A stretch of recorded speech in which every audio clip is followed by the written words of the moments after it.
कैसे हैं आप सब? स्वागत है आपका टीचिंग इंस्टीट्यूट में। बात करेंगे आज हम लोग बिहार में 7वें चरण शिक्षक भर्ती से संबंधित। यहाँ पर कुछ जानकारी आई है, हालांकि जानकारी कुछ ना कुछ रोज़ अपडेट मिलती है। ये चीज़ें हम मार्च 2021 से कवर कर रहे हैं कि राज्य में 7वें चरण शिक्षक बहाली अब आएगी, फिर कभी आती है 50,000 बहाली आएगी, कभी 60,000 बहाली आएगी, फिर बीच में आई कि 2 लाख पदों पर बहाली होनी है। क्योंकि यहाँ पर सभी चीज़ों की बहाली रुकी है, चाहे वो 1 टू 5 हो, 6 टू 8 हो, या फिर अपर प्राइमरी लेवल के हो। यहाँ पर सभी चीज़ों की बहाली प्रक्रिया रुकी हुई है।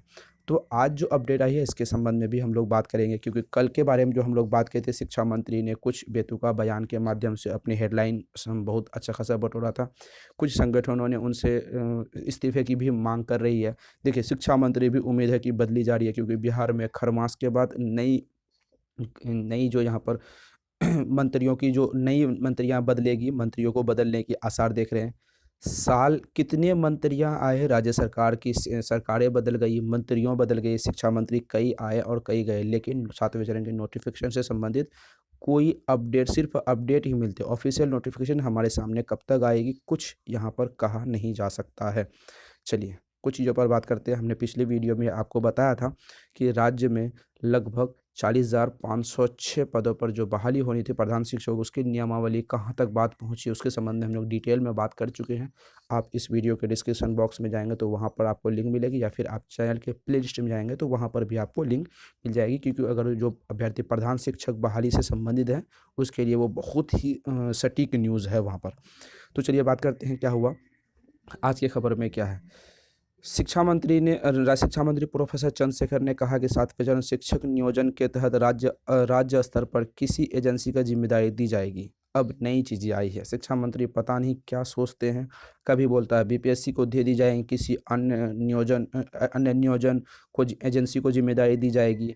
अब क्यों सरकार सक्षम नहीं है? क्या सवाल ये भी उठता है, क्या सरकार सक्षम है या नहीं, कि वो खुद से क्यों नहीं जिम्मेदारी लेती और खुद से क्यों नहीं अपनी एजेंसी, दूसरी एजेंसी पर डिपेंडेंट है? क्यों क्यों राज्य सरकार खुद से नहीं इन चीज़ों को कंप्लीट करवा लेती है, नियोजन कंप्लीट करवा लेती है?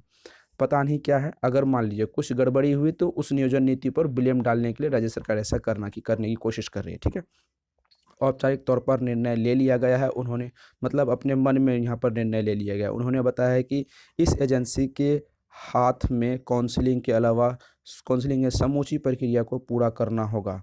देखिए, नई नई चीज़ें सामने आ रही है, प्रक्रिया पूरा करना होगा। बुधवार को शिक्षा मंत्री ने बुधवार को प्रभात खबर से बात करते हुए कहा है कि राज्य स्तरीय एजेंसी सेंट्रलाइजेशन आवेदन लेने के लिए लेटर मेरिट लिस्ट बनाने तक समूची गतिविधियां पूरी करेगी। यानी कोई एक ऐसी एजेंसी होगी जिसमें से सेंट्रलाइजेशन, ऑनलाइन आवेदन, नियोजन नियोजन नीति, नियमावली, सभी चीज़ों की जिम्मेदारी वही एजेंसी को सौंप दी जाएगी, ताकि राज्य सरकार कोई गड़बड़ हो तो उस पर ब्लेम आसानी से लगा सके।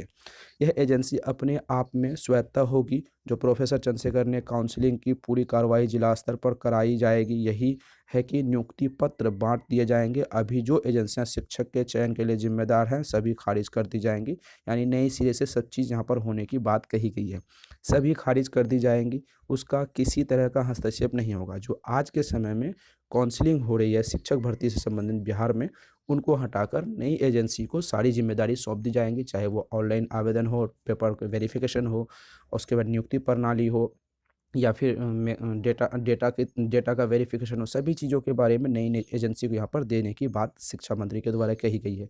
लेकिन ध्यान रखने वाली बात यहाँ पर ये नहीं कहा गया कि नोटिफिकेशन कब से आनी है। देखिए, हम लोग उम्मीद जता रहे हैं कि नोटिफिकेशन फरवरी के लास्ट वीक तक आने की संभावनाएं हैं। अब जो भी अपडेट आएगी आपको अपडेट दे दी जाएगी। टीचिंग इंस्टीट्यूट के साथ आप बने रहें।